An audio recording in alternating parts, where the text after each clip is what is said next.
नमस्कार दोस्तों, आप सभी का विश्व भारती चैनल में बहुत बहुत स्वागत है।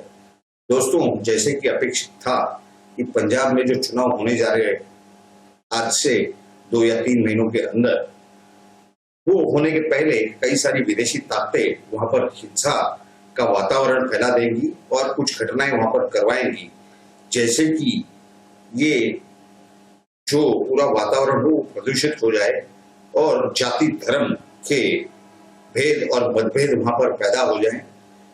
और इसी तरह की अपेक्षा होते हुए कुछ इसी तरह की कांड वहां पर हुए हैं। वो क्या हुए हैं वही हम आपको आज के इस वीडियो में बताए जा रहे हैं। अगर आपने देखा होगा, परसों यानी 19 तारीख को 19 दिसंबर 2021 को सुबह सुबह एक व्यक्ति जिसका नाम अता पता कुछ नहीं मालूम है, वो सुबह सुबह हरमंदिर साहिब गुरुद्वारे में अमृतसर में यानी गोल्डन टेम्पल स्वर्ण मंदिर में प्रवेश करता है और उसके ऊपर इल्जाम लगा दिया जाता है कि गुरु ग्रंथ साहिब का अपमान करने के लिए वो अंदर आया है और उसे लोग पकड़ करके मारते हैं, पीटते हैं और उसके बाद उसका शव ही बरामद होता है।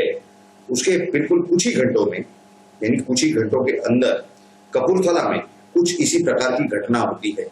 वहां पर एक व्यक्ति जिसका नाम अता पता कौन क्या कुछ पता नहीं, वो कपूरथला के एक गुरुद्वारे में प्रवेश करता है। यानी कपूरथला सुल्तानपुर रोड पर एक गुरुद्वारा जिसमें वो प्रवेश करता है, उसके कुछ ही समय के अंदर कुछ लोग उसे पकड़ करके ले जा करके उसके साथ मारपीट करते हैं और उसके बाद उसका शव बरामद होता है।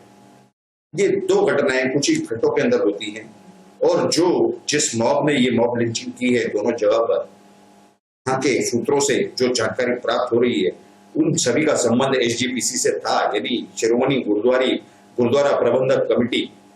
अब ये एक बहुत ही बड़ा संगठन है पूरे भारत भर में और इनका काफी सारा राजनीतिक संबंध रहे हैं, खास करके अकाली दल से। अकाली दल वही पार्टी है जिसने ये किसान आंदोलन के चलते यानी शुरुआत में ही नरेंद्र मोदी सरकार से अपने मंत्रियों का इस्तीफा करवा दिया, त्याग पत्र दिलवा दिया और इस सरकार से बाहर निकल गए। उन्होंने उन सारे किसानों को समर्थन दिया, तथाकथित किसान जो कि प्रोफेशनल आंदोलनकारी बताए जाते हैं। और क्योंकि ये हिंसा वहां होनी है और वहां पर बहुत ज्यादा माहौल बिगड़ सकता है, इसके इंटेलिजेंस रिपोर्ट्स केंद्र सरकार के पास हमारी जानकारी के हिसाब से जरूर उनको थे, उन्हें ये खबर थी। इसी वजह से उन्होंने ये कुछ भी होने के पहले उन्होंने ये तीनों जो कानून हैं, नियम हैं, हालांकि वो बातचीत करने तैयार थे इन कथाकथित किसानों से, कथाकथित प्रोफेशनल आंदोलनकारियों से, उसके बावजूद उन्होंने विड्रॉ कर दिए क्योंकि ये किसी भी ऐसी पोजीशन में नहीं थे कि ये सरकार से बातचीत करें। इनकी हर बार यही बात होती थी कि एमएसपी वगैरह सब बाद में, पहले आप कानून वापस ले लो। कानून वापस ले लिए, एक कमेटी का गठन करके इनको दे दिया कि आप इन्हीं के साथ बातचीत कीजिए, सरकार की तरफ से वही बातचीत करेंगे। ऐसे पूरे हालात में जो इन्हें बहाना चाहिए था कि सरकार के खिलाफ हमने आंदोलन किया इस वजह से ये सब हुआ, वो रह गए एक जगह पर। एसजीपीसी या उनके जो कार्यकर्ता हैं वो खुद फंसते हुए इसके अंदर स्पष्ट रूप से दिखाई दे रहे हैं। अब देखिए, मजे की बात यह है कि ऐसे हालात में वहां की पुलिस ने अभी तक कोई केस दर्ज नहीं किया है। 2 लोगों की मॉब लिंचिंग हो गई। लेकिन अगर आपको याद होगा, कुछ महीने पहले लखीमपुर खीरी के अंदर एसआईटी बनाई गई। वहां पर जो एक मंत्री हैं, केंद्रीय मंत्री अजय मिश्रा, उनके बेटे जो हैं आशीष मिश्रा पर आरोप लगाया जा रहा है और पुलिस और जो वहां के सरकार की जो एसआईटी बनी हुई थी, उन्होंने सीधा एक planned conspiracy with intent to commit murder इस तरह का आरोप लगाया है और क्रिमिनल नेग्लिजेंस का आरोप लगाया है। अब देखिए, कानून और व्यवस्था संभालना वहां की पुलिस का काम था। अगर उन्हें पता था कि जिस रूट से, जिस रास्ते से मंत्री के बेटे के गाड़ी जाने वाली है, वहां पर मॉब को जमा होने नहीं देना था। वो मॉब वहां पर जानबूझ के जमा हुआ क्योंकि उन्हें पता था कि मंत्री का बेटा यहां से जाने वाला है। उसके बावजूद एक केंद्रीय मंत्री के बेटे को गिरफ्तार किया गया, उसे अंदर रखा गया है। उसके बावजूद इन लोगों का समाधान नहीं हुआ। कानूनी कार्रवाई उसके ऊपर चल रही है, सख्त कार्रवाई चल रही है, न्यायालय में केस है उसके बावजूद महिलाओं का जो उम्र बढ़ाई गई है 21 साल की कर दी गई है शादियों के लिए, उनकी शादी के लिए, यानी ये यूनियन कैबिनेट ने जो निर्णय लिया है उसका बिल संसद में आने वाला है। लेकिन यही पार्टियां, कांग्रेस हो, समाजवादी पार्टी हो, बहुजन समाज पार्टी हो, AIMIM हो, इंडियन यूनियन मुस्लिम लीग हो या TMC तृणमूल महिला कांग्रेस ममता बनर्जी की, ये लोग इस बिल का विरोध कर रहे हैं और ये उसे कारण बताते हैं कि लखीमपुर खीरी में इस तरह से हुआ, आपकी मनमानी चल रही है वगैरह वगैरह। तो अभी आपके पंजाब में जो दो लोगों की मौत हुई कुछ घंटों के अंदर, आपके लोगों ने मौत की, 1984 के दंगे, इससे कभी तक भूले नहीं होंगे, भारत के लोग अभी तक भूले नहीं है। इंदिरा गांधी को कुछ गुमराह लोगों ने गोलियां चला दी, एक या दो लोगों ने, उसका फल अपने पूरे सिख समुदाय को दिया भारत भर में। और उसके बाद राजीव गांधी जब प्रधानमंत्री थे उस समय, तो उन्होंने क्या जवाब दिया था कि जब एक बड़ा पेड़ गिरता है तो पूरी जमीन हिल जाती है। यानी आप कुछ भी कर लोगे, यानी गांधी परिवार कुछ भी कर लेगा, लेकिन बाकी अगर कोई कुछ करे तो गलत है। कांग्रेस पार्टी कुछ भी कर ले लेकिन बाकी कोई करे तो गलत है। यानी लखीमपुर खीरी में जो हुआ आकस्मिक हुआ, क्योंकि उस मंत्री के बेटे को पता नहीं था कि उसके ऊपर हमला होने जा रहा है। उसके बावजूद उन्होंने आत्मरक्षा में जो भी किया, उसके बावजूद उनके खिलाफ कार्रवाई हो रही है। उस समय यही प्रियंका गांधी वाड्रा और राहुल गांधी, ये किस तरह से सब भाग रहे थे, ओवैसी सब लखीमपुर खीरी भाग रहे थे। अब कोई भागता हुआ दिखाई दे रहा है पंजाब अमृतसर की तरफ या कपूरथला की तरफ? ये दोगली राजनीति, लोगों को गलत रास्ते पे लेके जाने की राजनीति, ये गलत तरह की जो राजनीति है, इस पर लोगों ने प्रश्न चिन्ह खड़ा करना चाहिए। कांग्रेस के सभी नेताओं से, समाजवादी पार्टी के, बहुजन समाज पार्टी के, ओवैसी और AIMIM यानी और ये TMC हो, इंडियन यूनियन मुस्लिम लीग हो, इनके नेताओं और कार्यकर्ताओं को पकड़ पकड़ के पूछना चाहिए कि ये दोगलापन क्या है, इसका हमें जवाब चाहिए। इसके बाद वोट मांगने हमारे पास आना नहीं। लेकिन भारत की जनता एकदम सौम्य है, टॉलरेंट है। लेकिन जावेद अख्तर, आमिर खान जैसे लोग आ जाते हैं कि भारत में असहिष्णुता है। अब कहां है उनके मुंह, क्यों बंद है? उनका समाज असहिष्णु है, क्यों नहीं मान लेते वो? केरला में जिन मुसलमानों ने वहां के दो लोगों की खून किया है पिछले 48 घंटों में, उस पर उनका कोई बयान नहीं है, या 72 घंटों में। अब कहां गई इंटॉलरेंस? आप किसी हिंदू को सहन नहीं कर सकते कोई अच्छा काम करते हुए, आप RSS के लोगों को मारेंगे, आप विश्व हिंदू परिषद के लोगों को मारेंगे, आप भारतीय जनता पार्टी के नेताओं का खून करेंगे। कश्मीर में कितने सारे भारतीय जनता पार्टी के नेताओं का खून वहां के स्थानिक मुसलमानों ने किया। अब तो आके सर्टिफिकेट दीजिए कि हिंदू सहिष्णु है, असहिष्णु नहीं है, टॉलरेंट है, इंटॉलरेंट नहीं है। वो सर्टिफिकेट नहीं देंगे। कानून सिर्फ उनके भलाई के लिए है, हिंदुओं के भलाई के लिए नहीं है। इस तरह की परिस्थिति भारत में 70 सालों से चल रही है। हमारी ये उम्मीद है कि भारत के प्रधानमंत्री बनने के बाद मोदी जी कुछ इसमें फेरबदल लाएंगे, इसमें कुछ बदलाव लाएंगे।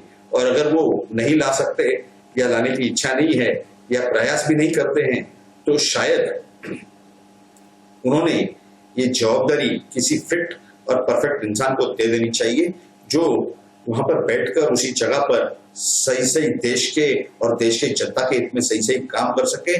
और ये जो 70 सालों से चली आ रही पूरी प्रक्रिया है और गलत धारणा पर, गलत दिशा में जो इन लोगों को मिसलीड किया जा रहा है, इसे बदल दे। ये आज के लिए, अभी इस समय हमारे देश के लिए ये बहुत ही जरूरी बात है। सबसे बड़ी बात यह है कि जिस तरह से लोगों को गुमराह किया जा रहा है, उनकी आंखें खोलना बहुत जरूरी है। ये वोट बैंक की राजनीति का दौर अब खत्म हो चुका है।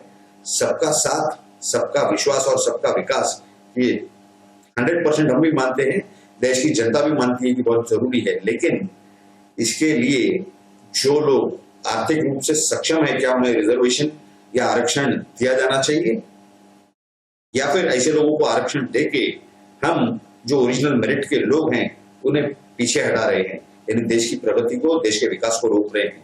ये भी एक बड़ा सवाल है। कुछ दिन पहले ही ये AIMIM के नेता असदुद्दीन ओवैसी ये रिजर्वेशन मांग रहे थे मुसलमानों के नाम पर महाराष्ट्र में।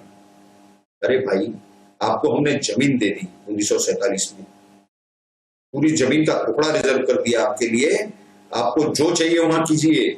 यहाँ किस चीज का रिजर्वेशन चाहिए? संविधान के हिसाब से सब बराबर हैं।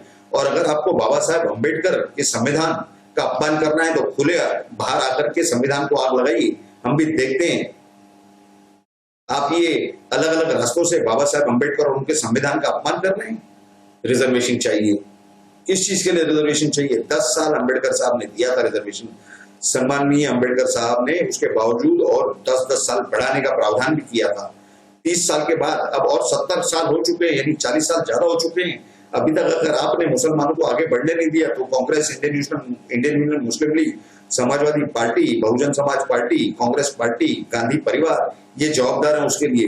देश की जनता की गलती नहीं है इसमें। फिर भी यही कांग्रेस, यही इंडियन यूनियन मुस्लिम लीग, यही AIM के नेता असदुद्दीन ओवैसी और उनके भाई, समाजवादी पार्टी हो, बहुजन समाज पार्टी हो, ये अलग अलग तरीके से सम्माननीय डॉक्टर बाबा साहेब अम्बेडकर और उनके संविधान का अपमान करते हैं। क्या अधिकार है उन्हें ये अपमान करने का? ये हमारा सवाल है।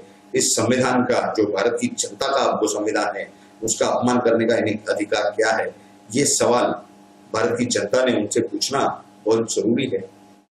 जब तक हम जागृत होकर के अपने हक और अधिकार जान करके अपनी जगह नहीं संभालते, तब तक ये हमारी जगह में घुसते रहेंगे और हमें अपने घर से बेदखल करते रहेंगे, चाहे वो कोई भी पार्टी हो, कोई भी धर्म के लोग हो। अगर हम चिंगम बन करके नहीं चिटकेंगे अपनी जगह पर, तब तक तो आपको कहीं से भी खदेड़ा जाएगा। आपको मजबूत होना है, अपनी जगह पे जोर से पूरी ताकत लगा खड़े होना है, और वही से देश की नींव का कल्याण होगा, देश का कल्याण होगा, देश की प्रगति होगी। लेकिन अगर आप पीछे हटोगे, कॉम्प्रोमाइज करोगे, तो यही सब लोग आपको इंटॉलरेंट असहिष्णुता का किताब दे करके आपको और पीछे हटाते जाएंगे, और आप जिंदगी भर आने वाले 100 पीढ़ियां आप खाली यही साबित करोगे कि हम असहिष्णु नहीं है, हम इंटॉलरेंट नहीं है। आपने क्या करना चाहिए, नहीं करना चाहिए, ये बात आपको जरूर समझ में आ गई होगी। ये राहुल गांधी, ये सोनिया गांधी, ये प्रियंका गांधी वाड्रा, ये आपके लिए कुछ नहीं करने वाले। पिछले 70 सालों से इनके पूर्वजों ने क्या किया, देश के कितने टुकड़े किए, ये तो आप जानते ही हैं। आगे आने वाले समय में भी ये जरूर टुकड़े टुकड़े करेंगे, हर प्रांत के, हर प्रदेश के भी टुकड़े करेंगे, हर राज्य के भी टुकड़े करेंगे। इसके सिवा ये कर नहीं सकते। वो 2 बंदरों को लड़ा करके अपना फायदा लेने का काम सिर्फ उनका है। ये स्पष्ट हमें अनुभव आ चुका है पिछले 70 सालों में, और शायद ये जरूरी नहीं है कि इस चीज का अनुभव हम दोबारा लेने की प्रयास करें या कोशिश करें।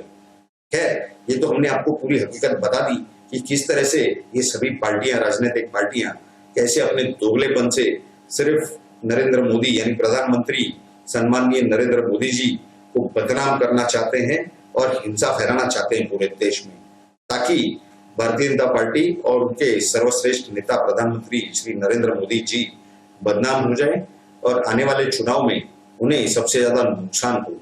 और देश के हित में वो जो काम करते हैं उन्हीं को अगर नुकसान होने लगेगा तो देश कितने साल पीछे जा सकता है, इसकी आपको पूरी कल्पना होगी, इसका पूरा अंदाजा होगा। आप सक्षम है तय करने के लिए कि क्या सही है और क्या गलत है। अगर आपको हमारा आज का ये वीडियो अच्छा लगा हो तो जरूर इसे लाइक कीजिए, और आपकी राय हमें जरूर नीचे कमेंट बॉक्स में लिख करके बताइए, ताकि हमें भी मालूम हो कि हमारे जो दर्शक हैं वो क्या सोचते हैं और वो क्या चाहते हैं। आप अगर हमारे इस चैनल पर नए हैं तो जरूर इस चैनल को सब्सक्राइब कीजिए, और सब्सक्राइब बटन के बाजू में जो बेल आइकन का लिंक दिया हुआ है उस पर क्लिक करके ऑल नोटिफिकेशंस यानी सभी नोटिफिकेशंस को ऑन कर दीजिए, ताकि आपको हमारे हर वीडियो की, हर एपिसोड की नोटिफिकेशन सबसे पहले प्राप्त हो, और आप सबसे पहले हमारा वीडियो देख करके सही जानकारी प्राप्त कर सके। आप सभी लोगों ने इस वीडियो को पूरा अंत तक देखा, इसके लिए आप सभी का बहुत धन्यवाद। भारत माता की जय। जय हिंद।